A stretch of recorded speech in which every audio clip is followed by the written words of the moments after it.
Well, I'll see if Mhm. this is just the OpenAI show for an hour and a half. I hope not. But I don't really want to talk about OpenAI for an hour and a half, but they need to stop doing things that are worth talking about Right, so right. that It's I like, don't have to do that.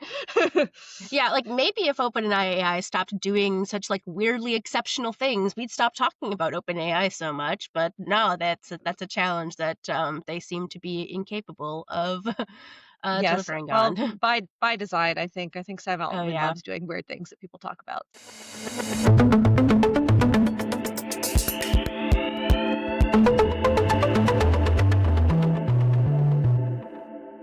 Hello and welcome to the Fast and Broken podcast, where we take a critical look at the fast-moving world of tech and online culture.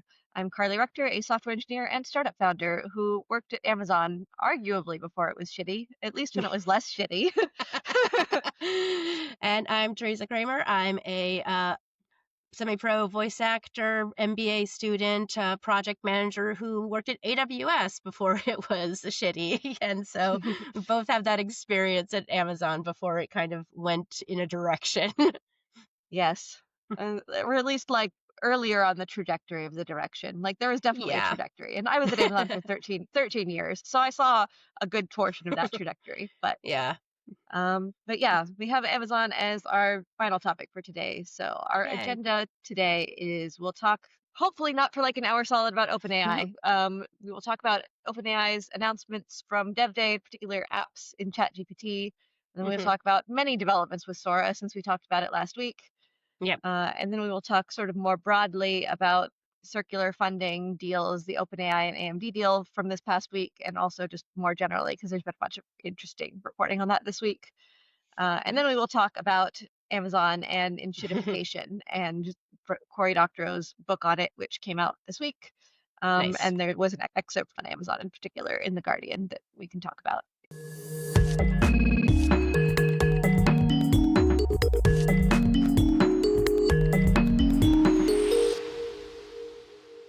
So the first bit on OpenAI I thought was very funny because last week we were talking about advertising in Sora and how you can't Hmm. advertise in ChatGPT, and then literally the next day they announced apps in ChatGPT, which is not quite uh, advertising, but it is basically just like they announced some launch partners like Expedia and Canva and Zillow, and you can basically hmm. like at Zillow in your ChatGPT app and external developers can build an app that will interact in ChatGPT, and ChatGPT can send information to Zillow, and Zillow can send information back for ChatGPT to present in whatever um, Hmm. mode. So it's basically like introducing third-party functionality into Yeah. ChatGPT in that way. They had a demo which was just basically like if you're watching an online course, it will like embed the video directly in ChatGPT, and then you can ask ChatGPT like, "Can you explain what's going on right now?" And like it will actually like get the context of what right now means in the video and like that kind of stuff and interactivity. There are a lot of things that come to mind when this happens for me. The one that Casey Newton talked about in his newsletter on Hard Fork this week was comparing it to Facebook 9 years ago or whatever, Oh announcing yeah. that you could build third-party chatbots in Facebook Messenger, and how that was clearly going to be the future because Facebook was the open door to the internet at that point. And then they had a whole bunch of data privacy issues with them sharing Hmm. data with everyone, and that was a problem. And there are also questions around that for this feature because it is like, what Yeah. data are they sending to these third-party companies? It could be anything that ChatGPT has theoretically. And they have said Hmm. they will send the minimum necessary amount of information, but that's very much a good intentions thing because they have not Yeah. mentioned what that means or how that's being enforced in any way. Uh, so that's one thing.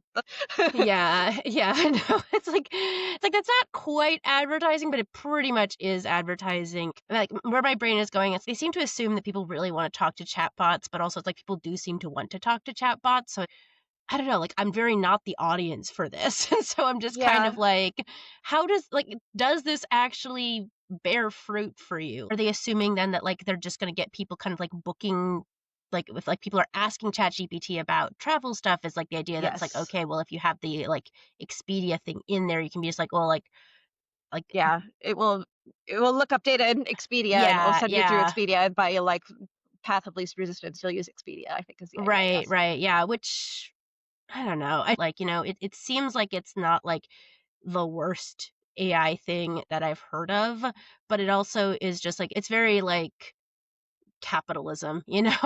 So yeah, I guess Mhm. responding to that a little bit, the people apparently want to talk to a chatbot. I think that is true, and people want to talk to Yeah. more than a chatbot that I personally need to. And I use Claude fairly often. There's things that are easier to do in a chatbot format, and there are things that are not easy to do in a chatbot format. And I would consider Yeah. things like browsing flights to be something that is not really like a great chat interface sort of thing. Yeah. You want to see a table of your flights and you want to be able to compare them Right. and like apply filters and stuff like that. Like there are reasons that we have interfaces that are not chat.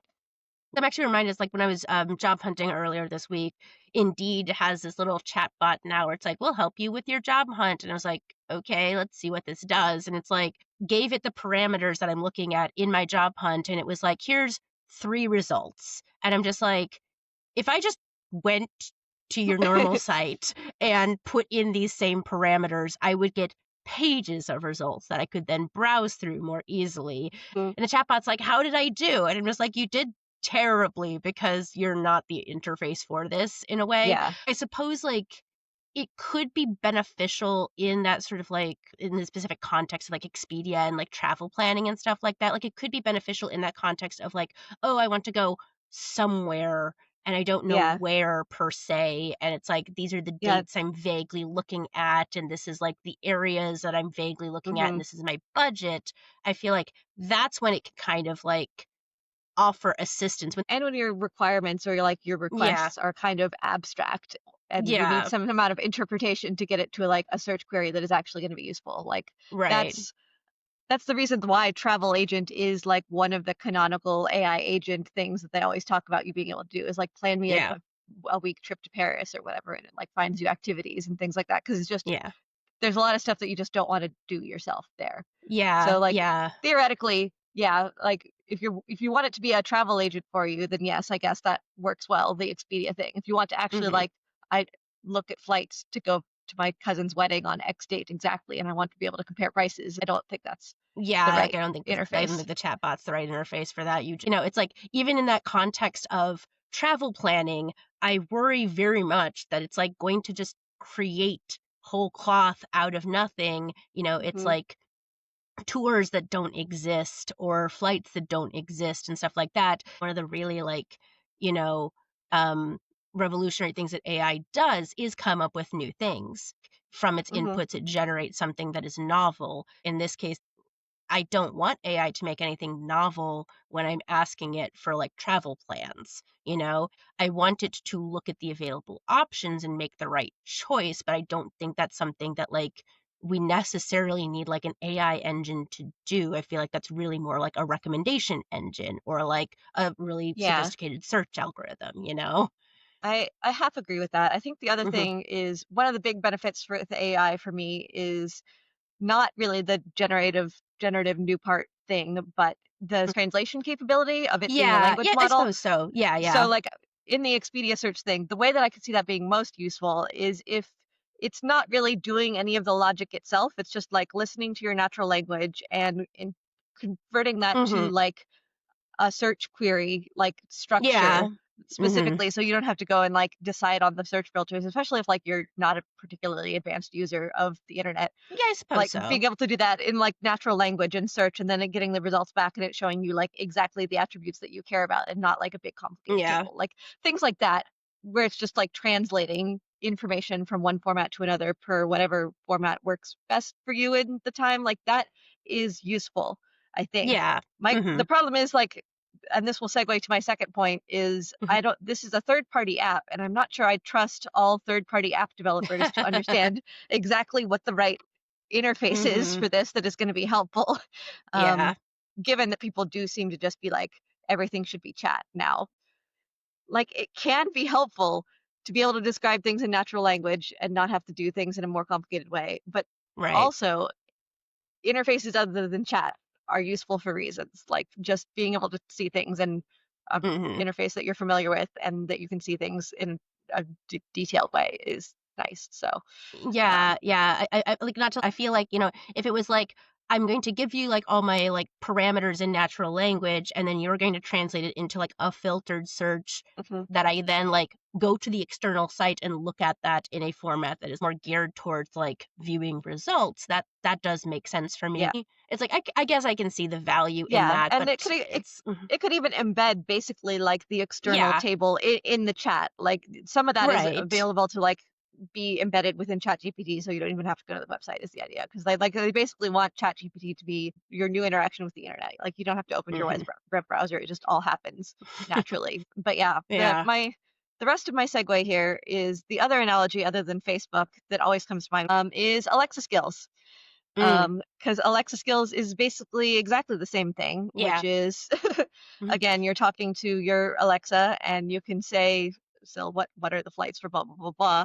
Yeah. Um, and it's exactly the same thing. And like they ran into a bunch of problems with that. And some of them that I am aware of are like one, third party app developers generally aren't necessarily that great at building the perfect voice interfaces for their products when they're not used to that, and ditto Yeah, like chat interfaces.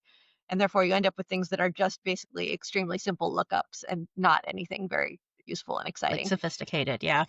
Yeah. And then the other one is the capitalism angle of it, which is like, okay, there's Expedia, but what if you wanted to use Google Flights? If you Mhm, say I want to book a flight to Paris, which one does ChatGPT use? Does it use does it use Expedia or does it use Google Flights? mhm, Right now it's Expedia, presumably because Expedia got in and was like, I want to do this partnership first. yeah. But is that exclusive or is it whoever pays them the most money or is it whichever they think is best? And how did like it's probably whoever pays them the most money. That's the sort of like tension of Alexa skills also. And I know like one of their launch skill name skills was the Domino's app, where you didn't have to say like Alexa ask Domino's to blah blah blah blah blah. You could just say Alexa order me a pizza, and then that It would intent go to Domino's. would go to Domino's. But it's like, but what Yeah. about the other pizza apps then? Like Mhm, how? And the answer is Domino's partnered with Alexa, so Domino's gets it, and like it's just a business development slash corporate partnership decision on which one of those mm. things happens, basically. Which which I'm pretty sure, like, that's what Google recently got slapped on antitrust law for with, like, defaulting search to Google. Like, that feels very antitrusty is basically my sum of Yeah, the it is like, well, it's the result of that antitrust, and I think the main thrust was Google has been paying Apple billions of dollars every year for the past decade or so to be Mhm. the default search on Yeah, iPhones. Like, and like the antitrust suit conclusion was they can keep doing that. It just can't be an exclusive arrangement, basically. yeah. So that doesn't change it, really. Yeah, yeah, but but it's like it feels like it's the kind of thing that like if, it's like our antitrust enforcement was a little bit better, which I really wish our Oh, antitrust yeah. enforcement was better. Like it should be something where it's like in an ideal world it'd be like, it's like I ask Alexa, "Hey, order me a pizza." Alexa says, "Hey, here's all the pizza options I have available. Which one do you want to order from?" It's like and like likewise with ChatGPT, it should be like if I ask ChatGPT, "Hey, I need to like book a flight." ChatGPT should ask me like, "Okay, here's all the like, booking options I have. Which one do you want to work with?" And so it's like, but that's not going to happen because then, they can't have this like, little sweetheart deal for exclusivity in the interface. And so we do see a lot of this like the free market isn't really free because of these like weird sweetheart deals that companies have with each other where it is basically just like who has the most money. It's not actually beneficial to the user, because it's like there's not actually competition, and it's not competition on the merits of the service that's being Yeah. provided. So it's just kind of messy in that regard. Yeah, and I will say they don't have any competition yet because I don't think they have any Mhm. competitors in their initial launch set of things. Nor have Yeah. they said exactly how they will choose if there are multiple options yet. I Mhm. assume it is not going to be based on the merit, and there will be some Oh, amount no. of, uh, yeah. Sweetheart But you can, dealing, yeah. yeah, and I mean you can compare it to like Google search and Mhm. sponsored results and all of Yeah, that kind of stuff, and Amazon Ditto, which we'll get to later. yeah. So yeah, Very much that's just the apps. the enshittification of it, yeah. Mm-hmm. Um, But yeah, we'll also see if this gets any amount of pickup at all. They did their custom GPT store prior to this, which is Mm. very similar, was basically you can third party install custom GPTs, and Mhm. that's Mhm. still exists as far as I know. Unclear. It sounds very Amazonian in a way because it's like the number of Hmm. times in Amazon where it's just like, well, here's a problem. Multiple teams are trying to solve the problem, and the thought process being that like whatever solution is better will prevail, sort of Yeah. thing. It feels very much like that. There's probably some of that. There's also some, I think, that like the sort of overall landscape of how people think Hmm. of chatbot interactions has changed since the GPT store came out. In terms of Mm. especially like Anthropic created MCP, which is Model Context Protocol, which has gotten a reasonable amount of adoption, which is basically like if you want to build something for a chatbot to interact with, it's Hmm. basically a protocol for how you to specify like what APIs you have to Mm. talk to and like what the structure is for them to do that, so that it's easy to just say like, okay, install the Puppeteer MCP or install the Figma MCP, and then Hmm. your chatbot knows how to talk to it. So this is a little bit more complex than that, in that like it's you get more embedded experiences and you can get more information. I think OpenAI did even adopt MCP for some stuff because the idea was that it would just be an open standard, and it has gotten a reasonable amount of adoption there. And so providing an interface for the chat to interact with to get information and context has been more the way that Hmm. things have been going than the sort of like you build your own custom chatbot that can answer in some cases. So I think the apps are more in that direction. It's like one paradigm is you have multiple different instances of a chatbot and they can Hmm. all answer your query, and you have to decide when you get a query who should be answering it. So like if you ask a math question, it will route you to the Wolfram Math custom GPT, which actually like runs math or whatever. So it will have to decide that the Wolfram thing is answering you.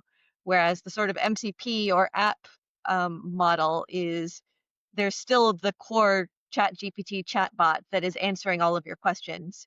It just has the capability to pull in Yeah. information with which to answer your question, basically. Or in the Hmm. case of apps, more than just like information, it could bring in like widgets that it can interact with and all of that kind of Yeah. stuff. I think that's a better model that makes more sense, Yeah. because that was also a thing that they ran into it with Alexa a lot. The initial Alexa architecture is that you would have to pick what skill to route to, and then the Mm. skill would be answering your questions without any of the context of what you had been previously saying to Alexa, and Alexa wouldn't know what you said to the skill, and like you would have to pick a skill, and Hmm. if you didn't give the skill name specifically, you would have to like decide which thing answered, and it's just like it's a whole mess, and it makes Yeah. the interaction model much cleaner if you just have the one chatbot that is in charge of talking to you, and it can gather all of the information Yeah. that it Yeah. I needs think that to do does. to do so. Yeah, I think like that aspect of it does like make a lot of sense. It's just, yeah, it is. It leads to this the dark capitalism place where it's not necessarily concerned with like providing the best product for a customer. It's like just more like about what can make them the most money, sort of thing. Yeah, and it definitely starts leading towards like, is ChatGPT giving you the answer to your question that Right. per its best judgment on what it thinks the right answer is, or is it giving you the sponsored answer to your question? Um, Yeah. Which I feel like is, like, more insidious when it's in ChatGPT, because like, even with, like, Google and Amazon Enshittification, like, they do at least mark them as advertisements, which I think is also, like, an FTC requirement that, mhm. like, they have to mark them as, like, sponsored or ads or what have you. I don't know if the FTC has quite gotten into, like, chatbot regulation right now because of that Yeah, and I mean, divide it's also like between. the content itself isn't necessarily sponsored. It's just like a Right. paid partnership on the integration thing. So it doesn't say when you open Yeah. Safari every time to see your search bar that this has been sponsored by a $50 billion payment from Google, like Yeah. because it's not happening at that level, right? So Mhm. also, I don't think OpenAI thinks about regulations, which is probably a good Of segue course to not. the next topic, which is Yeah. Sora.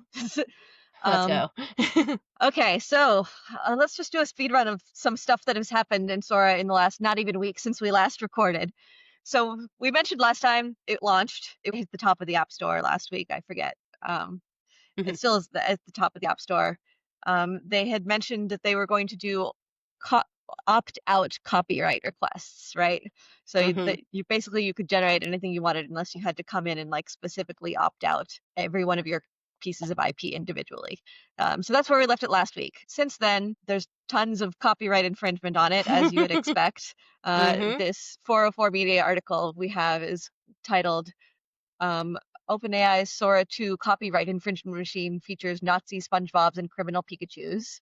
Oh my God. In fact, Nazi lots of other stuff because it has a remix functionality. So you can just take Nazi SpongeBob and be like remix, and it could be Nazi whatever else you want. Uh, Which people did a lot of. Also, we were talking about last week that at least they're watermarking it, and at least it's within the Sora app itself. There are already so many Sora 2 of watermark course. removers that Of exist course. already. So that's less than a week later. So all that's happened. Sam Altman came out and been like, okay, some stuff has happened, and we're gonna reconsider how we're doing some of this already.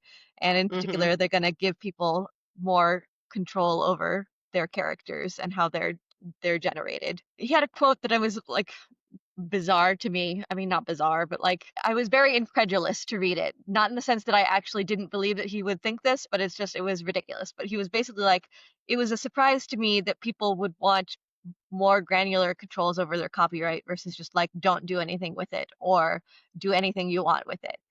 And it's like, Really? are you familiar with the idea with how content licensing works at all in Yeah. any way ever?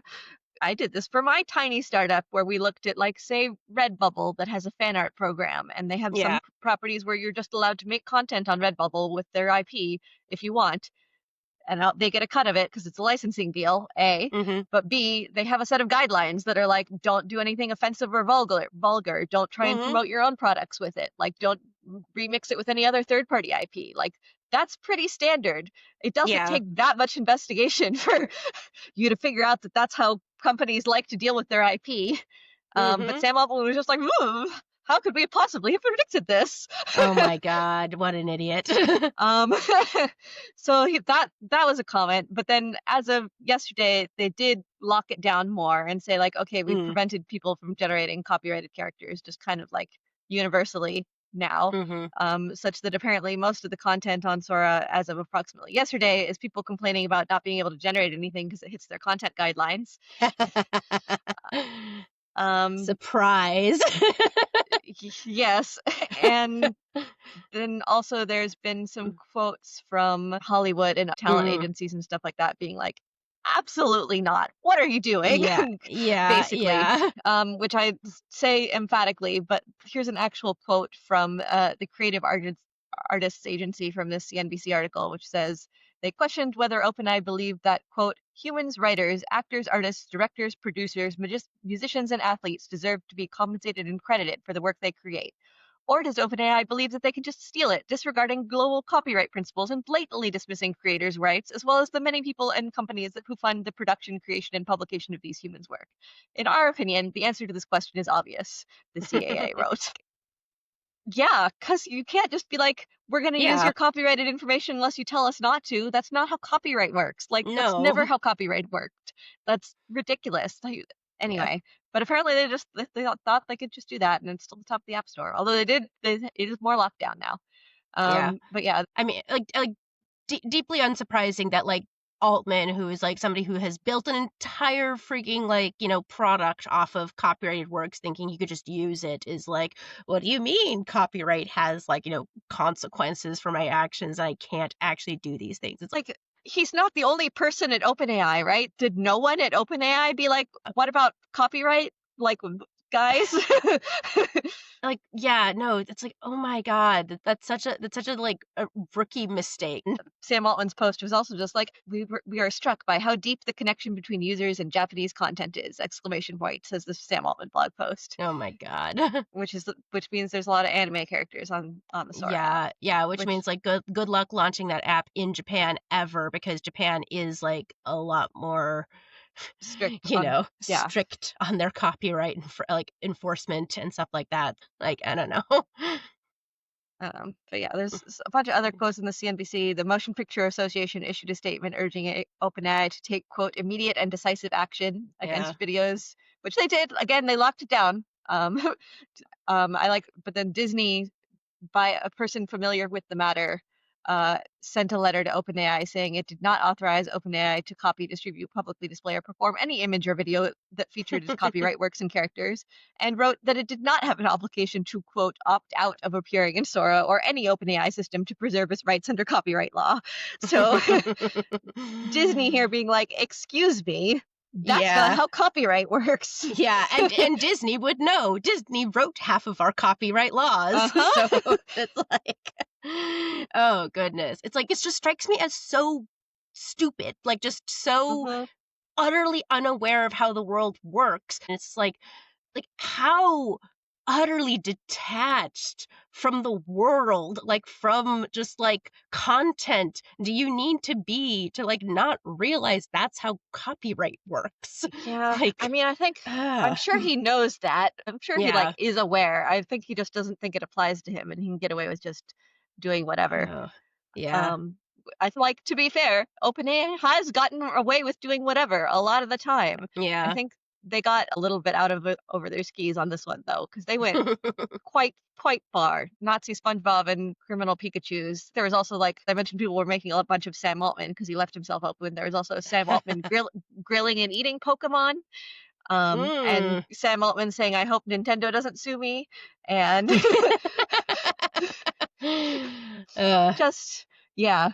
yeah. So yeah, and then I think the other part of it that's interesting that he didn't foresee at all, that is not really copyright related, is that he said he was surprised how much people were making videos that were just for their group chats or just for like their small group of Mm. friends, which is another Yeah. thing where it's just like I don't see how you didn't foresee that, because it's like if you're allowing people to make videos of themselves and their friends, who is going to care about those?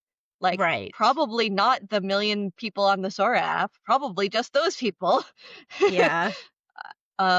And he's like, well, that doesn't really work with how the app works right now, because like right now it's free, so they're spending a bunch of money generating all of Mhm. these videos, and the idea presumably is that people will then publish those videos and get a bunch of viewers, like following, and they can then monetize later with advertising. Yeah. But that doesn't work if everyone's just sharing videos with their 6 friends. Right.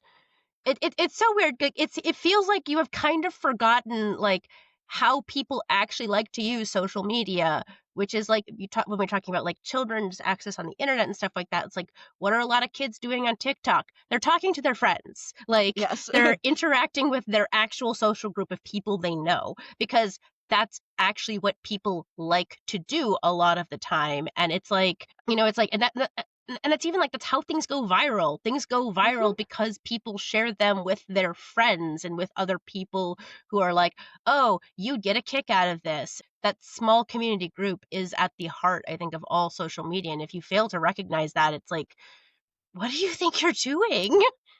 I don't, yeah.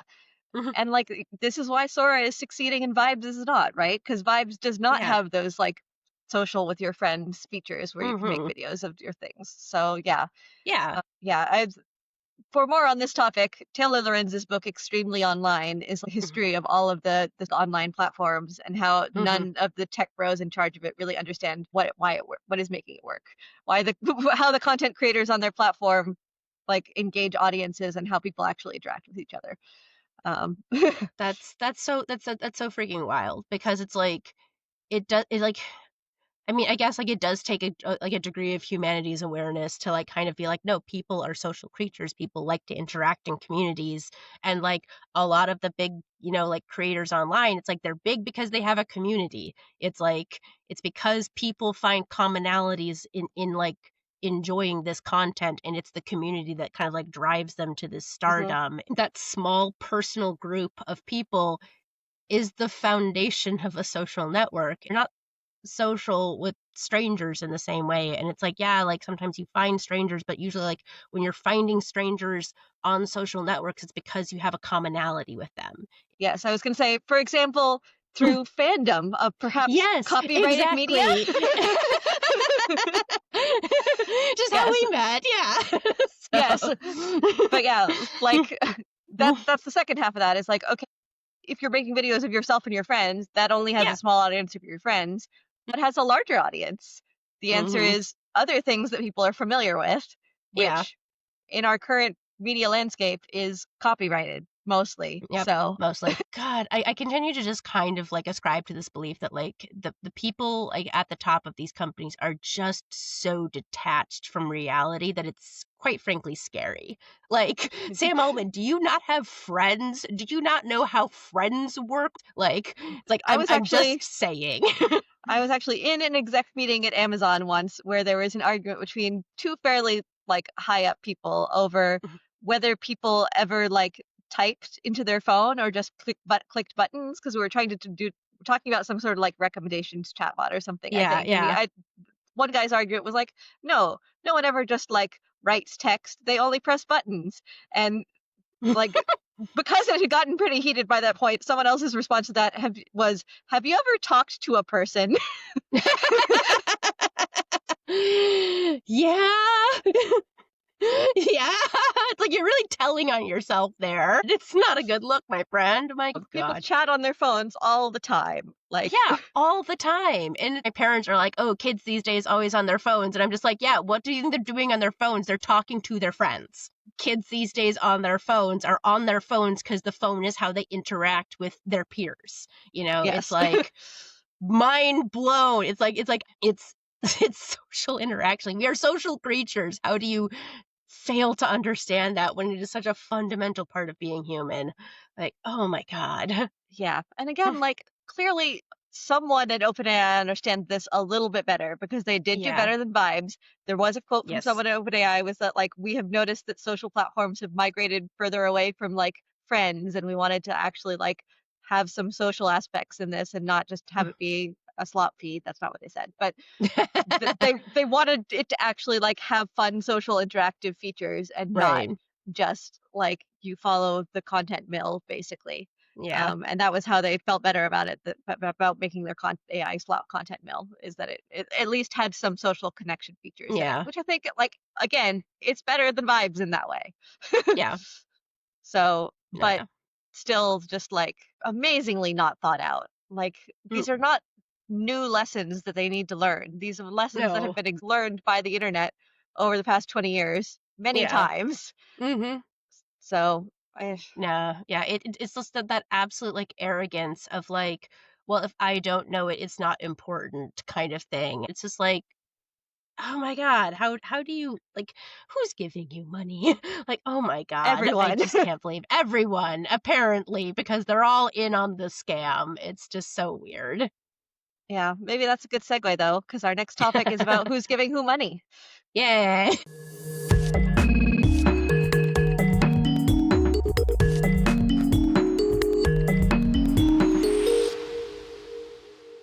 Yeah, and the answer is everyone giving money to everyone.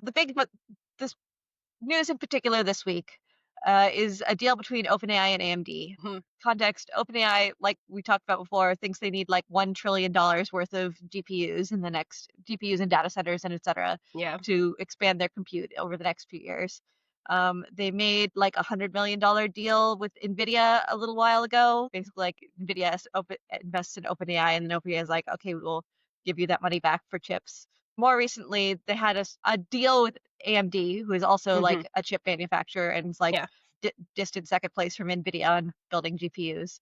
Um, Also to buy chips from them. They agreed to buy some tens of billions of dollars of chips from AMD, unspecified how many. And in Mhm. return, they got warrants to buy up to 10% of AMD stock. And then, interestingly, just the fact of announcing this deal made AMD's stock go up by like $100 billion Hmm. in this past week or so. So Matt Levine had a very funny quote on this that was basically like, did OpenAI just say we can fund this deal by announcing this deal and making your stock go up the quantity of the deal, and you could just fund fund the chips with that? And then obviously that's Yeah. not what happened. Like they're probably promising to give them money at some point, but like all of this is more in the world of like money is fake because it's like, Yeah. okay, so they can get cash from someone somehow, like they get investor money or they get a loan or something. Then they Mhm. give it to AMD to buy the chips, and then they get their AMD shares for like a penny or whatever, and then they Mhm. sell their AMD shares at the market price for AMD, which means they get more than their money back, or like Yeah. approximately their money back, or some good portion of their money back. So what they have done is gotten chips for nothing, or like the chips are Mhm. paid for by the investors in AMD who are really excited about OpenAI buying their chips, basically. Yeah. Which is That's just, yeah. that So there's a feels lot like of fixing the market in a lot of ways. so there's a lot of Like, people raising eyebrows about that, and it's yeah. like there have been a lot of this kind of deals. Like even 3 or 4 years ago, I remember people commenting on this, and even like VCs commenting on being annoyed about this kind of thing in particular, because like independent VCs isn't just like I run a venture capital firm, want to be investing in companies, and then they want those companies to sell their companies for money later, like get Yeah. acquired or go public, so they can sell their equity later. But there are big sort of corporate VC, like if NVIDIA is investing in a company, for example, Mhm. NVIDIA doesn't need that company to go public or sell or whatever. They just need that company to buy their chips. Yeah. And I mean, ideally, then the value of their equity goes up and they do get that back eventually. But like they're not nearly as price sensitive to like what they're actually paying for the stock, because they're basically just going to get that money back when they buy chips from them. Mhm. And similarly, if you talk about like Microsoft investing in OpenAI or Amazon investing in Anthropic, they're giving them money, but then they're just getting most of that money back in cloud computing services. Yeah. So that means that Microsoft or NVIDIA or Amazon can invest in these companies at super high prices and it can still be worthwhile to them, which annoys other VCs because they don't want to invest at super high prices because they're not getting the money back for services. They have to actually like get it back as the real Mhm. exit opportunity. So that's the Yeah. thing that people have complained about, but there's a lot of that going on, and there's been even more of that going on lately.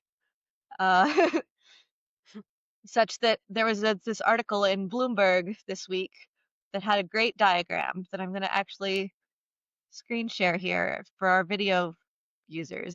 So for our audio only listeners, we have a big bubble that's NVIDIA, a big bubble that's Microsoft, some sort of medium-sized bubbles that are OpenAI, AMD, Intel, Oracle, and then some also smaller bubbles.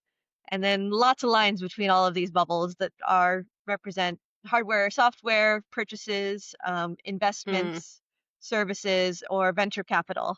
And so this is how all of the sort of like money or services or goods are flowing back and forth between these companies. And it's just a deeply interconnected web of lines. Some of them being especially weird, like this in NVIDIA and CoreWeave line, where like they invested in CoreWeave to rent their own chips back or something. I forget if we mentioned that one on the podcast. And then of course these weird OpenAI, AMD, and NVIDIA deals that we've talked about.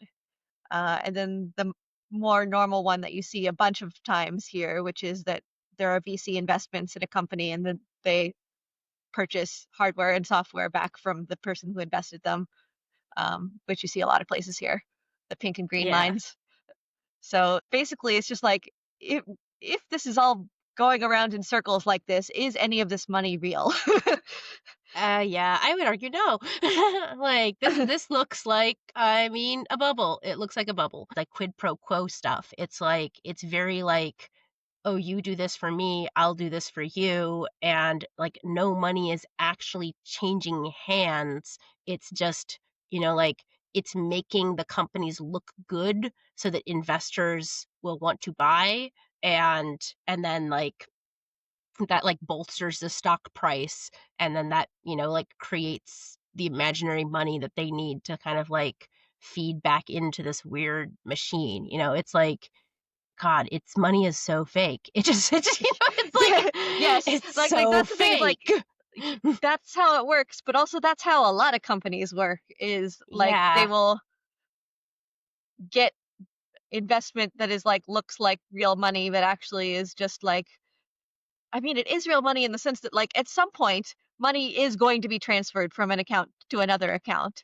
but it's Yeah. just like someone fronts it up at some point and then it goes through this whole like web of stuff and then comes back out the other end and Yeah. nothing of substance has actually like been performed, but everyone Right, looks right. like But they but like your books look better because you have yeah, it's like it's basically it's like it's cooking the books. It looks like it's yeah, cooking the there's like books. the accounting term for it is apparently round tripping, which is basically like Mm. you hire someone for a service and then they buy something back from you, and the money has just gone in a circle. And so Yeah. both of you get to book that money as revenue, but you're not any like plus or minus actually. Um, Right. Yeah, yeah. I mean, like, it's not gonna happen in the current administration, but it's like it feels like the kind of thing that, like, the FTC should go after them for.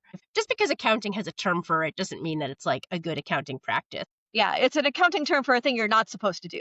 Right, right. Exactly, exactly. God, I wish someone would just come in and bust this all up because, again, like, AI just feels like such a bubble. We are looking at the Yeah, inflation of the bubble, and, the things that are feeding into it is the people who are, like, investing in the stock market and kind of, like, getting duped by this, and it's just yeah, like, all the money is just going in a circle, and it's not actually producing any value for society. yeah, and like Matt Levine taking this OpenAI AMD to the actual logical conclusion and being like, what is happening is the people who are buying AMD shares of this on the stock market are paying for OpenAI's chips. Like at the Yeah. end of the day, Yeah, that's what's yeah. happening is that OpenAI is using its power to generate hype and Yep. therefore drive up stock prices to get other people to pay for the goods Yeah. that it's buying, which is Yeah. like that's insane. Yeah. Yeah. Well, and, the insane part is that, like, nobody is stopping them, and nobody's probably going to stop them. It is just, like, such a depressing thing to look at because it is very much it's like anybody who's buying, like, AMD stock, anybody who's buying, like, stock like, NVIDIA stock, it's like you're just being duped. Like, you're being played. You will get benefit from this, but, like, you are essentially playing patsy to somebody's, like, con. Yeah, well, it's got some like Ponzi attributes too, which is Yeah, it's yeah. fine as long as there's still a bigger fool. So as long as you're Right. still in early on this and you can sell to the next Yeah. person who Yeah. values it as even more, then that's fine. And Mhm. that could just how long can that keep going? Yeah. Apparently a lot longer than I would have thought. Seriously, I mean, like, I do feel like, again, like, I think this is something that, like, if we were in a different administration, I feel like this kind of revelation would have, um, different consequences or any kind of consequences or things like that. I don't know, like, it's a bubble, and it's, like and it's going to pop, and we're going to, like, have just the worst, like, recession because of it, I feel. It's like, I don't think there's any other Yeah. way that this kind of, like, pans out other than this thing bursting at some point in time and just, like, causing havoc for everyone who kind of, like, bought into the charade. Like There are a lot more people talking about it as a bubble this week, and I think yeah. even Sam Altman is like, there's definitely some bubble characteristics to it, but he is basically like, it's all these other companies that are bubbling, basically. Specifically, I think his quote was something like, there are a lot of valuations that are like way out over like what is reasonable for like Mhm. which is also true. Like Yeah. OpenAI is a big offender here, but there are also tons Mhm. of like much more vaporware AI companies that are getting sky high valuations too. Or Yeah. like OpenAI is at least providing a product that is useful to people in some ways. In They're some not getting ways. enough revenue to justify it by far, and they're like, we're No. gonna spend $1 trillion on chips and get more like electrical Like capacity than currently exists yeah, now or their whatever. their But their like, val their valuation definitely exceeds, like, the value of their product, and it's like, yeah, no, it's wild for him to be like, "Oh, yeah, it's bubble-ish, but not us." It's like, "No, no, no, no, you are, like, the middle of the bubble, my dude. You are, like, one of the biggest feeders yes, of the bubble. Like, yeah, hello?" because like these these deals, like the $100 billion of chips that they're going to buy from Nvidia over the next 3 years, OpenAI Mhm. doesn't have $100 billion. Like their No. valuation of their company is $500 billion at this point. That doesn't mean they have the cash in the bank. Yeah, yeah, no. Um, Absolutely, they don't like have a cash valuation doesn't mean anything like that, yeah. no, so it's like, how are they going to do this? And they're like, well, we'll get some somehow. Hmm. Like Hmm. ideally some more revenue, like probably some more investing like Most investor like, money. it seems like more investing because, again, like, weren't we just talking about, like, your revenue doesn't actually exceed your operating costs or, like, it only OpenAI, barely exceeds your yeah, operating OpenAI costs? claims their revenue covers operating costs, or like their break Mm, even on inference costs is what they said specifically. So like, yeah, yeah, which is, like, cool. That means that you have just basically admitted that you really don't have cash flow. And so it's like, how are yeah, you well, buying these things? yeah, and everyone's just like assuming that they will eventually, I guess. So Ugh, ugh. a lot of the economy is now dependent on OpenAI's ability to Yeah. deliver a product that makes revenue at some point. Yeah, yeah. I mean, like, yes, I think, yeah, in terms of the economy, it's true. I don't know, like, what do you even do about that? That's just it's just depressing. It's kind of depressing just to think about it. Yeah, there were God. just someone I was talking to was describing like OpenAI has now become too big to fail, which is like we just they can't not succeed because that would destroy the economy, which is Mhm. un- unfortunate. Very, very unfortunate because also this is probably just me being very pessimistic on the whole AI thing, but it has been borne out in lots of different like studies and stuff like that. How you put AI on a thing and people are like, no, thank you.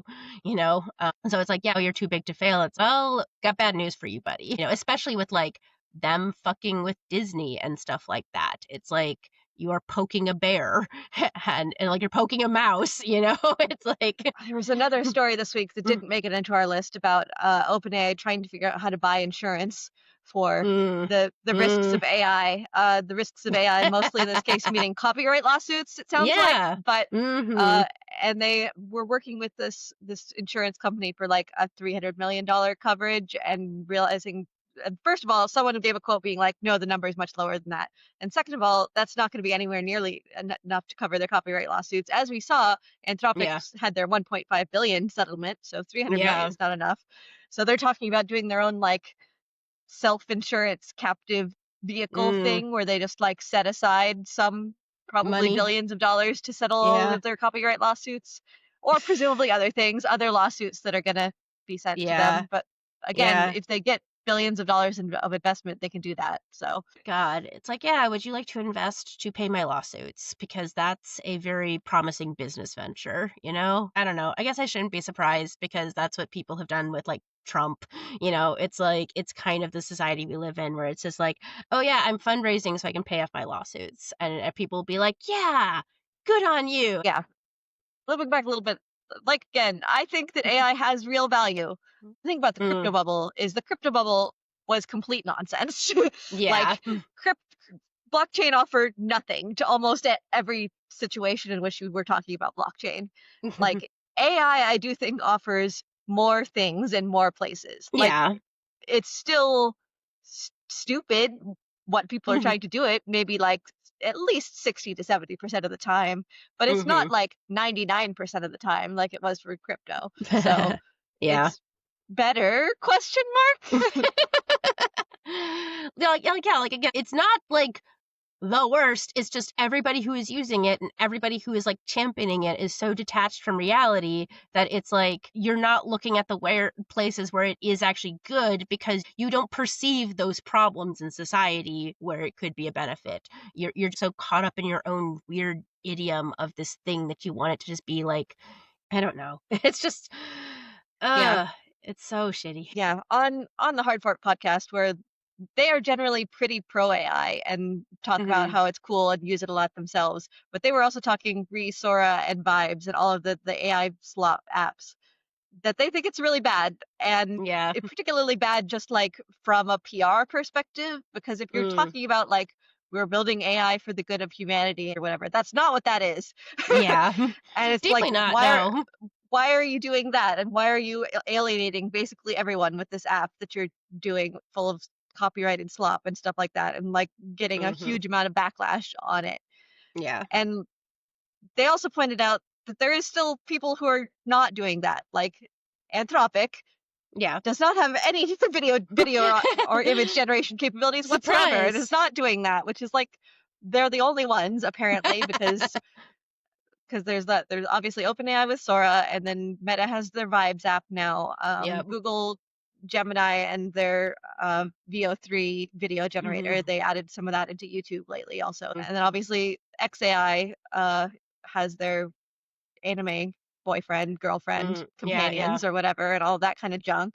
Where it's Mhm. just like, that's not. Is this Yeah, what like we like being meant by like advancing humanity, etc.? yeah, how is this advancing humanity? What problem is this solving? And the answer is, like, no and none. Anyway, there we did talk about OpenAI for an hour. I mean, look, it's kind of like a train wreck. You can't really look away kinda thing. It's such a train wreck.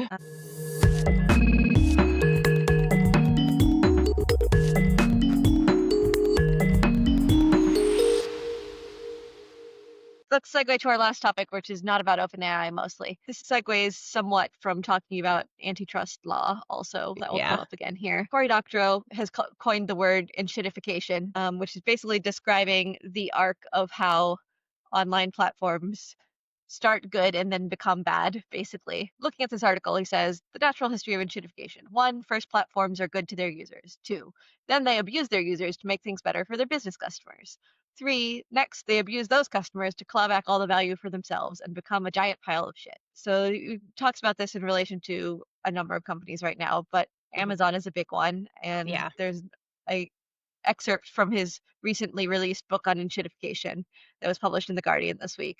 And so I wanted to talk about this one in particular, especially Sure. because it's something that I have direct experience with because I worked in Amazon retail for a decade. I guess one of the things I will say from my own experience as an introduction to this is that like in the early days I was working at Amazon, like say 2008 to 2010-ish, Mhm. a big quote that we said around Amazon was that our most valuable asset was customer trust Yeah. because once you lost customer trust, it could not be regained.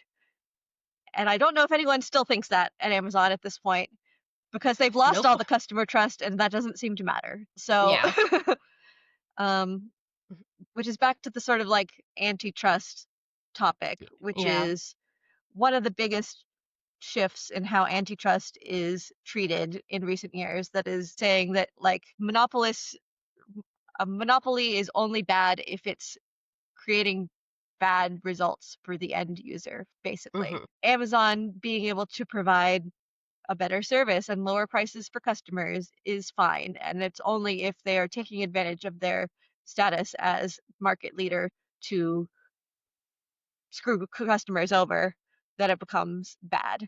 And so Yeah. the argument has always been that they are doing good for customers.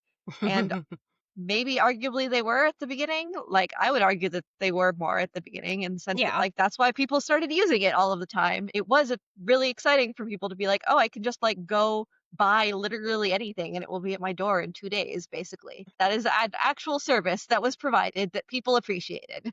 So like there are other effects of that, certainly, but like that was a service that they provided. The way Cory Doctorow describes the enshittification arc of Amazon is basically they started with a whole bunch of cash. They didn't need to turn a profit for many years, so they offered users a great deal, in particular like Prime membership, where you got 2-day free shipping and you could buy all of your stuff on Amazon, and they got everyone into Mhm. the ecosystem and with their great experience, and then locked them in. Then they also got third-party sellers. And there was a lot of pushback to bringing third-party merchants onto the Amazon platform when they did it at the time of like whatever it was, 2006, I don't know. It's hard to remember at this point, but that was not a thing that you did at the time. Like why would you have a Yeah. website and sell stuff and invite all of your competitors to also sell stuff on your platform and show their Right. prices right next to yours and say like actually you could buy stuff from them instead. Mm. But they were like no, like because it will earn customer trust that we're showing them all of the options, then we will be able to like gain the market share as the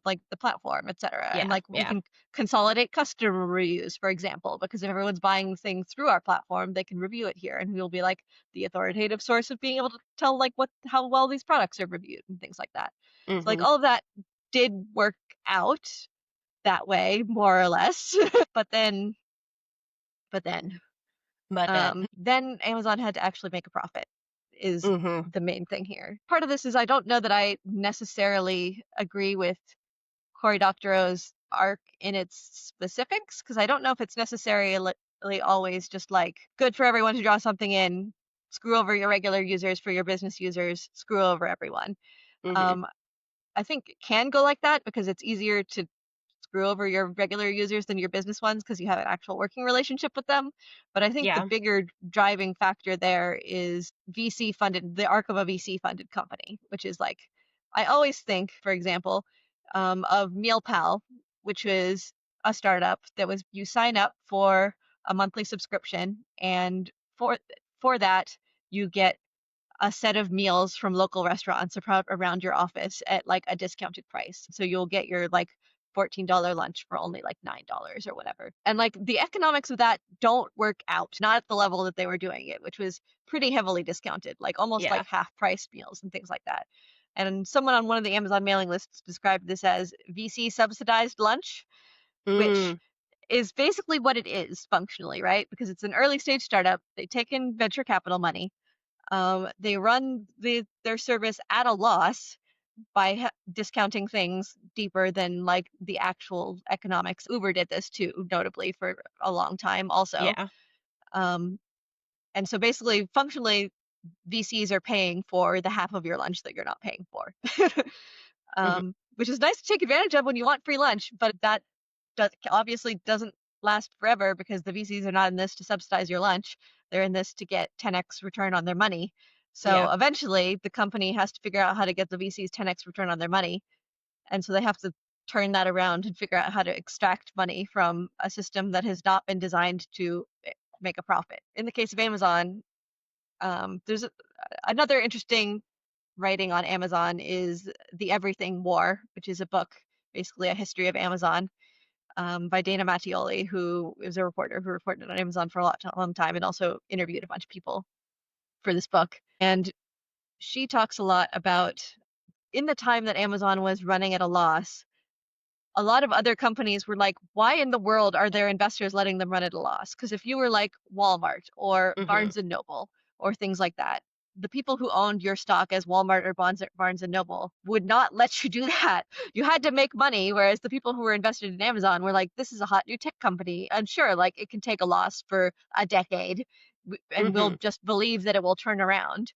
Um, and then they have to turn it around eventually, but they can get so established in that 10 years of just like blind faith of the investors. Tying it back to how we were talking about OpenAI monetizing their hype by like announcing a deal with AMD that just drives up their stock price and then they can pay for their chips. If you are a hot tech company, you can get investment and then establish yourself with that money based on the hype that you have generated, basically, and not Mhm. based on any service that you are providing. Yeah. Because your service itself might be exactly the same as some other companies, like if Barnes and Noble wanted to say build out a better online presence, which they did, I think that was one of the things she talks about in this book. That takes a certain amount of investment. That takes like at least a few $1 million of like paying engineers to build your website better. Mhm. um, but their investors are going to be looking at their P&Ls and they're going to be like, why are you down millions of dollars for this quarter? And the answer, because we were building our website, does not go over as well with them as it would go with Amazon investors, Yeah. especially early on when the people were like, what do you mean website? Yeah. The funding model drives it a lot in a way Yeah. that is interesting. The arc of Amazon then after they were good at the beginning is basically okay, now Amazon has to actually start turning a profit. And a massive Mhm. amount of Amazon's revenue is actually product ads, um, Yeah. which is sellers paying for their products to actually be visible to customers. And the Dana Mattioli's book also talks about a lot about that sort of like devil's bargain that sellers are making on Amazon because they're like, well, we can't not be on Amazon because that's half of our sales. But Right. like, we're not really making a profit on Amazon because, first of all, we have to cut our prices down to be competitive. And then we also have to pay Amazon for sponsored ads to get any amount of visibility on our products. And then we also Yeah. have to pay them for FBA shipping in order to get Prime because people don't buy anything that's not Prime. And by Yeah. the time they take all of those cuts, there's basically no margin left for us because Amazon just takes all of it.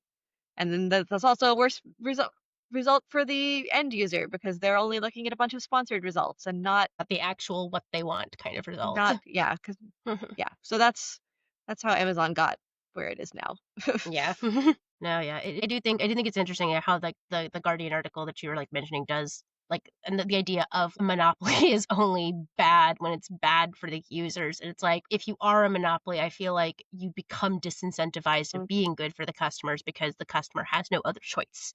And that's basically kind of like one of the big things that led to the enshittification of Amazon is the fact that at that point in time, yeah, as a company, especially like a profit like motivated company, like you then don't have a reason, especially like once you kind of hit that like saturation point where you've captured so much of the market share, like that there's a Hmm. diminishing return on capturing additional market share. You're no longer looking to expand your business by capturing additional market share. You're now looking to expand your business by improving profitability on the market share that you already have. And so, yeah, then you stop caring about your customers because it's like each customer is giving you a finite amount of money because they only have a finite amount of money and it just, yeah, that's just becomes Yeah. a terrible thing because it's like you're no longer really looking out for like yeah, like how to make a good product for consumers. And so it's like, yeah, like I would deeply argue against that argument about monopolies where it's like, oh, but a Yes. monopoly is fine if it's being nice to its customers. And it's just like, no, it's not Yeah. because it's going to stop being nice to its customers at some point in time. Yes. So another thing that I didn't know, but Mhm. is very stark actually after reading this book, is that Yeah. another person who argued very strongly against what is called the consumer welfare standard was Lena Khan, who was chair of the FTC under Biden Mhm. from 2021 to 2025. I'm looking at a Wikipedia article right now. Yeah. Um, and she actually wrote as a student an article called Amazon's Antitrust Paradox that Mm. was basically arguing against this consumer welfare standard with Amazon as an example. Yeah. And this was a very widely read and acclaimed article, and is why she became chair of the FTC um, at a pretty young age. Like she's 36 now, Mhm. so um, and the idea was that she would then start enforcing some of Yeah. these different standards. But I mean, we got some of that started, but like, We did have, like again, like, we talked about this earlier, like, the antitrust, action that was actually taken against Google was, like, pretty groundbreaking at the time that it happened because it was like the FTC had never really moved against, one of those bigger companies like that. It's one of those things, it's like the wheels of government sometimes move a little bit too slowly, and especially, like, well, if it was during Biden's time, it's like she's gone now. Amazon also just gets into this, like, utterly nonsensical thing where it's like it was just a bookseller and then it became kind of just like an online marketplace, but now it's like a bookseller, an online marketplace, a media production company, and also the backbone for most of the internet. This is where I think our mutual Amazon experience is very interesting because, like, you spent many, many years working at Amazon retail. I spent my entire career at Amazon working in AWS. And the sentiment at on the AWS side of house was always just like, "Oh, yeah, we're subsidizing the retail side of house," because AWS, like, was just always pulling in money. And so it's like, that shouldn't have been allowed to happen. Having worked in AWS billing for such a long point in time, I was very, very familiar with how much money AWS was making off of a lot of its customers, because that was my job. And hmm and it's like it should have existed as a separate company. Just like that this weird vertical integration thing of like selling every piece of its service to just kind of like, you know, pull profit at all those different levels was just like it's so insidiously monopolistic. I do deeply wonder, like, what would have happened if, you know, like, AWS had been forced to spin off as a separate company? Like, what would have happened to the retail operations and the retail side of Amazon? Um, Especially if it would happen early in AWS's history. It's like, what would have happened there? It's like, what would you do if you didn't have Prime Video? The point being is that, like, Amazon is this weird, you know, chimera of a company that's, like, smashed all these different, like, what should be independent companies together, and yeah, and yes. and none My of them should exist in their current form. my instinctive answers to your hypothetical of what would have happened if they had been forced to be different companies early on, as a person who was Yeah. there at the time, is one, Prime Video would not have survived. No, no. um, two, retail would have had to swing to sponsored ads way earlier, and I don't know Mm, how that would have played out in like 2009 or so yeah. versus in 2016, which is when it actually happened. So Mhm. um, maybe that would have gone better for the world because people would have backlashed against it sooner and not just been Yeah. accepting of the enshittification of the entire world as much. I don't know. Um, but yeah, like Prime Video and Amazon MP3 mostly existed as a way to get people to sign up for Prime, Mhm. and then buy more things on Yeah. retail. So, so they were allowed to like do whatever they wanted as long as they were driving Prime memberships. So Yeah.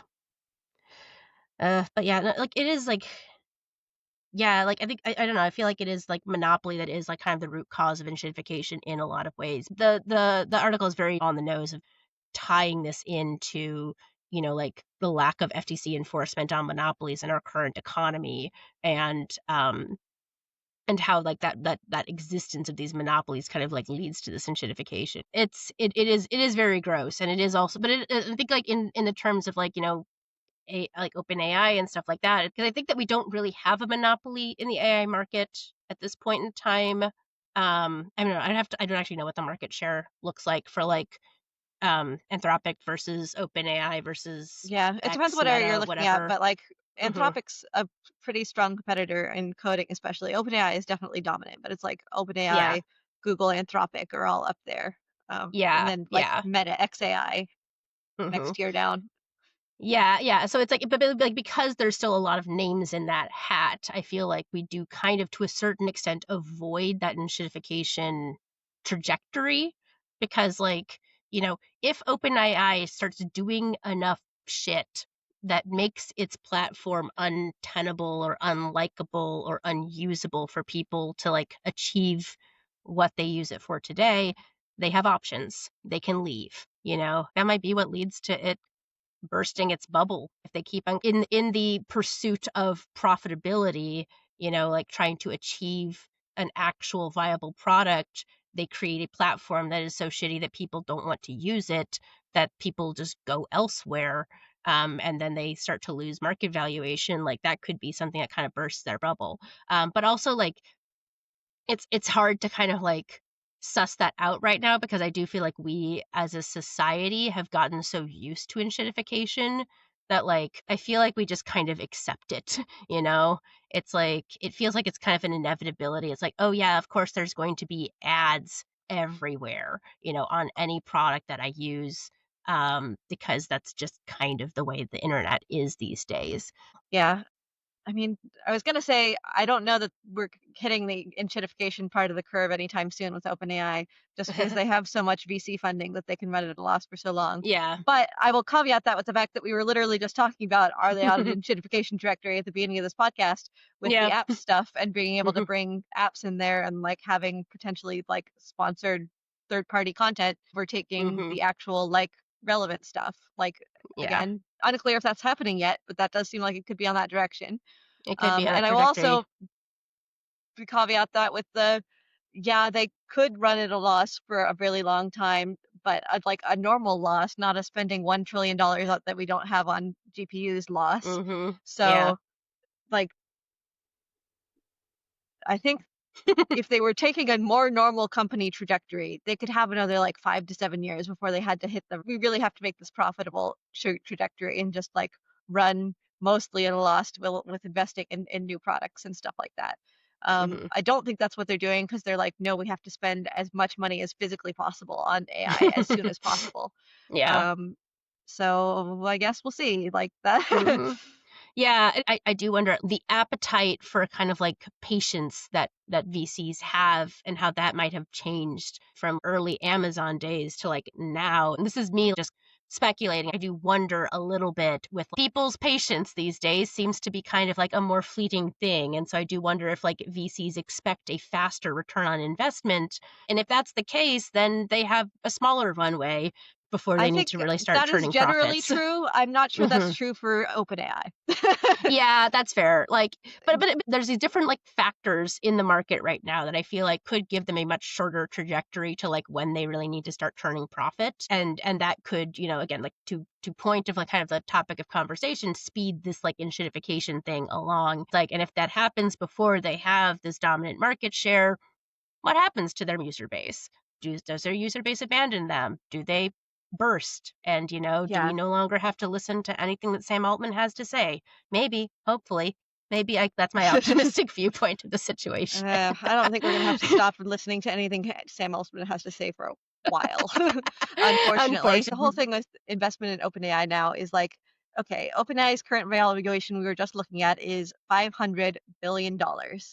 If Mhm. you are a VC, usually you want like least 10x return on your money.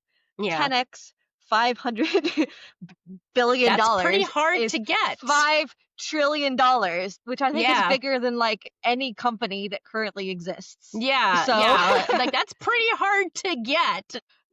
and yet VCs are still investing in it. So like VCs have a completely like they're wild anticipations of like what OpenAI could accomplish. And like again, it's because they're envisioning Mhm. this whole AI revolutionizes the entire economy endpoint, or at least they Yeah. think that's likely enough that it's worth the gamble on Mhm. OpenAI, Which because seems so if that weird. happens, OpenAI is going to be the most likely to do it. The general consensus is AI is going to be revolutionary to the economy to some extent, which I do actually Mhm. agree with. Not all of the AI companies that exist now will succeed, which I also Yeah. agree with. Which yeah, yeah, Um, yeah. Probably there will be one or two winners who really come out at the end. Like maybe OpenAI is like the consumer one and Anthropic is the enterprise one. Like Mhm. that seems like a perfectly plausible outcome, and like the rest of them sort of like fall off. Or Yeah. like Google is in third place in the way that like Google Cloud Yeah, yeah, exists in the way that there theoretically. are three different cloud computing companies in the like right Yeah, now. Yeah. yeah, similarly. You Mhm. can, in fact, those are exactly the ones that are investing in OpenAI and Anthropic and then Google. So Microsoft, biggest investor in OpenAI, Amazon, I think Mhm. the biggest investor in Anthropic. They've invested like $8 billion in Anthropic, I think. But yeah, so you can imagine that as an outcome. And if like Yeah. that's the outcome you're imagining, then you want to be invested in one of the winners, is I think Right. the thought behind these investments. So I It could still wouldn't I give Sam wouldn't. Altman trillions of dollars, but No. apparently a lot of people are willing to do that. So, God, no. I feel like I'd have a better return on investment giving trillions of dollars to like small businesses. but yeah, to bring it back to the Amazon thing, for example, this article talks about banning predatory pricing, which I do Mhm. think could help. I think predatory pricing is like enabled by VC funding in a way where Mhm. feel like if you banned the specific predatory price, some specific predatory pricing model, like selling goods below cost, people would Yeah. just figure out a different way to do it. Mhm. um, a different way, and like there's a more fundamental, just like companies that are allowed to run at a loss for a decade versus companies that are not. The other thing that I wanted to say is like to play devil's advocate to this a little bit, which is the argument for the whole VC model and the argument for monopolies Mhm. is it allows you to innovate in ways that you wouldn't be able to otherwise, and it Sure. allows you to have efficiencies that you wouldn't have otherwise. Mhm. In the sense that, like, would we have an Amazon if we didn't allow someone to run at a loss for a decade, building out like a whole like online retail infrastructure? Like Barnes and Noble wasn't building it. They Yeah. couldn't have built it because again, like their investors wouldn't have let them. So Yeah. like we would we just not have an like a real online retail ecosystem? Maybe there's not a lot of appetite for that kind of like I'm just going to spend $100 million and build out Yeah. an entirely new thing Mhm. that may or may not succeed.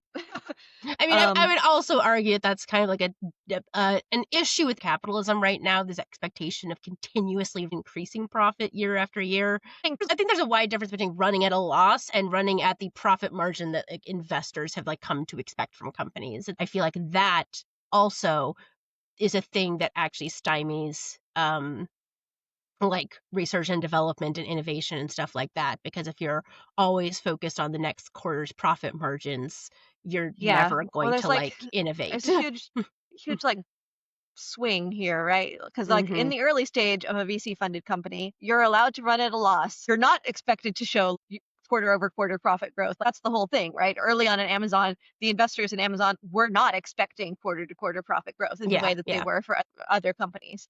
And then eventually it swings the other way because it's like, okay, but if I'm going to allow you to run at a loss for a decade, you need to do real well after that decade to make up for it. Yeah. So so that then it swings wildly the other way. And that's the sort of like, that's the Enshittification arc, right? Is that you Yeah. do really good in the beginning, better than you could justify on the actual economics of the product. And then it has to swing all the way the other way to make up for it at the end. Mhm. And so, like, the devil's advocate argument is like, if we didn't have that we would never get the good thing at all, which I think is probably true, but I don't know what the like. It seems like there should be a better way to do that. Like the thing is, I don't think that's true because because the thing is that like we had plenty of innovation and we had plenty of like, you know, companies developing and coming up with like groundbreaking technologies and stuff like that kind of before we entered into this weird like venture investor capitalist, like economy. And I feel like it's almost like because you have that violent swing of the pendulum where it's like you're making no money, but now you need to make money and never do anything but make money, is like I feel like that creates a terrible environment. Because it's like basically it's like you have to do all your innovating up front, like do all your innovating at the beginning, and then after that you don't really get to focus on innovating because all you're focusing on is profit margin. Whereas I think it's a far more sustainable thing to be like focused on like not this exponential growth, but rather on sustaining itself. Part of sustaining a company is investing in research and development. I do still think we can kind of get innovation Yeah. through that So methodology. case study. Mm-hmm. Reddit ran at a Reddit. loss for 20 Reddit ran at a loss for 20 years. Mm-hmm. What if it had to run at a profit or like break even in the first couple years and they stuck ads on Reddit in Yeah. 2005? Like what Mm-hmm. would have happened not just to Reddit, but just like But the thing is, to the like, world of ads, the I would argue ads aren't the only way to make money. I think we kind of like we're falling into this like pit where it's like enshittification is the only option for these things to be profitable. If you don't have that violent back and forth of like run at a loss, then run at exponential growth, I think that they would find different ways. I do think everything should not have to be a hyper scaling capital company. But my argument would not be everything should be a sustainable business. My argument would be we should have more infrastructure things that don't have to be businesses. So Yeah, like yeah. Reddit maybe we shouldn't need be a business. Yeah. Reddit shouldn't be a business. Yes, like Reddit should be more like Wikipedia. Only Wikipedia should Hmm. not be like a donation based system, Well, or it should be unfortunately, more. we are in capitalism, so Yeah. So Mhm. I think things like Reddit are probably an overall good for Yeah, society, I would agree. especially like as we see now with AI, where like it's the only way to get like real information from the internet. Like From the amount of people. Yeah. community that is driven is like Hmm. important. It's Yeah. done a lot, and a lot of that has been fun. Like again, has been subsidized by VCs. And Yeah. like the problem is that VCs are not doing that out of the good of their heart. They're doing that because they No. want massive capital return. And Yeah. like maybe we should have better ways to fund things that are not premised on massive Massive capital capital return. return. Yeah. Yeah. Yeah. I would agree with that also. And also, like, because quite frankly, do you know how people could get money from those VCs? By taxing them. And do you know what we could then do with that money that we tax the VCs for? We could then, like, put that into, like, subsidies for small businesses and stuff like that. Like, I do think that we can get, I do think innovation can come out of companies that, that are in this sort of like sustainable phase and not like in this weird like we're either making no money or all the money kind of like all or nothing game. Yeah, like I'm not saying like it Yeah. can't happen. Like it can Yeah. definitely happen, but just like the devil's argument side of it is things like Reddit or things like Uber or whatever. Yeah. Like none of those could have existed without VCs letting them run at a loss for a decade. Because like they just But should they exist? like I That's would say yes, because like Uber there's a whole different like gig economy Mhm. discussion here, but like Yeah, like yeah. utilization of resources way. Not every person needs to own a car. Cars are not used 100% of the time. Cars are used a very small portion of the time. They're true, they are. And this was like sort of like the whole rideshare argument, economic argument that Uber made, and like all of the sort of like sharing economy companies Mhm. made when that was a big thing, is that there are lots of resources like cars that just sit around for the majority of the time. And actually, it Yeah. would be way more efficient if we could just share those Yeah. among all of society. And like Yeah. the direction that things like that are trying to go eventually is we have autonomous vehicles that will just like ride around run 100% of the time and take people anywhere that they want to go, and no one has to have a car in their garage. And I think, Yeah. again, putting aside all of the questions about like Who what is happening who's to all the getting taxi money? drivers and Yeah. who's getting the money, I do think that the world in which we could all just walk out and walk into an automated electric vehicle and be taken to the place that we needed to be is probably a better world than the one where everyone has a car in their garage. Oh yeah, Like, 100%. so I would just argue that I don't think we necessarily needed like Uber's exploitation of gig drivers to get us there. But it's like but also like I will grant you that like in the current economic situation that we're in, yeah, that's probably the only way to get there, you know. yeah, so like I mean, this is the struggle that I have all the time. And like Yeah. I'm making this devil's advocate argument as a devil's advocate argument and not because it's one that I'm particularly invested in Yeah, defending. yeah. But I do think that there are reasons why that people do those things. Mhm. And like reasons why that thing works in some ways. If I mean, like, you're not wrong, but then, like, you know, it's like, yeah, all those innovations have come about, but, like, at what cost to the American people? I mean, we didn't even talk about how, like, Amazon kind of got where it is at the cost of a lot of its warehouse workers Hmm. being absolutely treated terribly, and its delivery workers also being treated absolutely terribly. So it's just kind of like it's like, yeah, he got there, but like, you know, whose labor was actually making that profit for you? So, Yeah, and I definitely think even under the current capitalist system, we could add some regulations that would improve mhm, the system a lot by like setting some minimum yeah, bars. Because like mhm, the other thing to sort of like wrap this up a little bit that I want to talk about that is at the end of this article is this quote that says, "The path to a better Amazon doesn't lie through consumer activism or appeals to the conscience. Corporations, being artificial, immortal colony organisms that use humans as their inconvenient gut flora, do not have consciences to appeal to." And like that's the mhm, thing that I always want to express to people about companies like Amazon, especially having worked at Amazon, obviously. I'm mhm, personally invested in this. But generally, it's not like there are people at these companies who are just like complete sociopaths who want to like yeah, exploit everyone else for their own maximum gain. Generally, they are trying to do something that they feel is good. It's just that the corporation is not necessarily one person. Everyone makes their own individual decisions based on their individual context. And mhm, the incentives of the system are set up such that all corporations are driven towards maximum profit seeking and the mhm, exploitation of anything they can possibly exploit. yeah, Um, and so that sort of like bubbles down to individual decisions that maybe aren't necessarily made bad, although I do think some individual warehouse managers were making yeah, yeah, individually cruel decisions in some cases for sure. yeah. um, but like under the pressure of incentives and perhaps with some misunderstandings of the impacts of it in a lot of ways, and some of them maybe just like straight up not thinking of their employees as people. I do Oh, think some of yeah. that does happen, but there's the system of incentives that drives this machine, like it says here, immortal colony organism with humans as their gut flora. That's also a very interesting, like, metaphor, especially given all the things that we are coming to learn about gut flora Yes. and, like and how gut flora actually have a very outsized influence on kind of, like, you know, Yeah, your but the well-being and what have yes. you. But yeah. Yeah, and like the decisions that people do make in these corporations do have an outsized influence on what Yes, it's happens, true, it's but true. not necessarily in a way that the gut flora are doing consciously. No, no, yeah. I think a lot of it also is like this concept in economics of externalization, where it's like if costs are externalized, then it's like, oh, you're not thinking of these externalized costs associated with what you're doing. I feel like, yeah, like the answer is just more government regulation.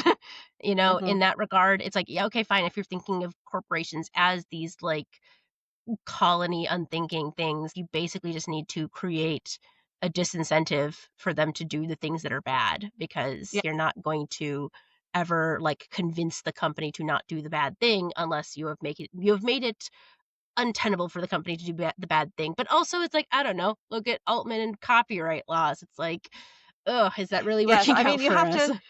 to bring up an Amazon principle. Good intentions don't work. No. Mechanisms do, Yeah, right? yeah. So like expecting corporations to just do the right thing out of the goodness of their heart Mhm. Mhm. Nope. is not going to work. You need to have regulations that incentivize them to not do that, and you need to Yeah. have mechanisms to punish them when they do the Yep. bad thing. Yep. Like, that's how it has to work. Like, you cannot just like let them do whatever they want. Yeah. There are bad incentives there, perverse incentives. Yeah. Oh, yeah. It's so true. And again, what like to our earlier point, not something we're going to see happen in the next 3 years, most likely. Yeah. So, but Although, like, hmm, yeah, it's weird how much, like, mhm, theoretically a lot of the conservative side is really anti big tech, but then Trump has mhm, been like, actually, if they like kowtow to me, then it's fine. That does remind me of the other thing that I wanted to say about that bubble diagram that I thought was a mhm. really good point, which is that actually the U.S. federal government is pretty entangled in there now because they now own 10% of Intel and are also getting whatever 15% of Nvidia and AMD's chip sales to China, Don't like it. among other things. So, Mhm. Yeah. so Nope. don't love that. Don't love it. That is part of the reason why they think Intel made the deal to sell the US government 10% of their company for money that Mm, they were supposed to get anyway, which is what that deal mhm. was. It was supposed to like already be grant money to incentivize like US chip production, right? And then Trump Yeah. was like, actually, you don't get this $8 billion, but you can give me stock for your $8 billion. And they were like, sure. Oh, Which sounds like a bad deal for them. And why would they agree for that? Except that now Trump owns 10% of the company and is invested in it succeeding theoretically, yeah. or, Yeah. So the US government, not he's Trump. not going to tank them. Yeah. Yeah. So yeah, uh, for the price of the 10% of the company, you get Trump on your side. oh boy. No. I No, mean, thank might be you. a worthwhile investment. Like, again, speaking of people, speaking of people making the rational decisions in their situation that are bad Oh yes. overall. Oh yes. Like in this situation, that's a perfectly rational decision. I absolutely understand why they did it, but also no, thank you. Yes, it's like maybe that's why we have regulation around the government not extorting companies to own 10% of Yeah. their company. Maybe, maybe not. Maybe a lot Just of as the an things the example. current government doing is in fact like terrible and should not happen. So, Yeah, yeah.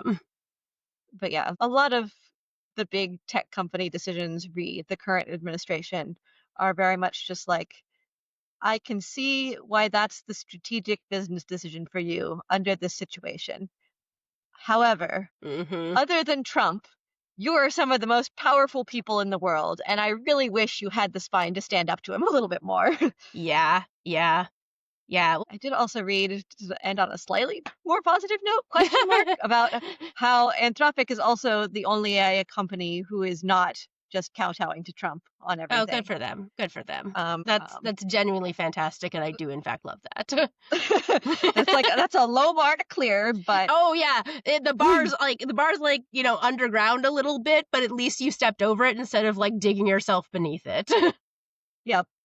Yeah, so there's that. But yeah, we've talked for like 2 hours now, so we should We probably have wrap up. now. I was like, this is going to be a long podcast because all of these we're going to rant on for a long time because it's all of the topics. Copyright, we've got VC funding, and we've got corporate enshittification.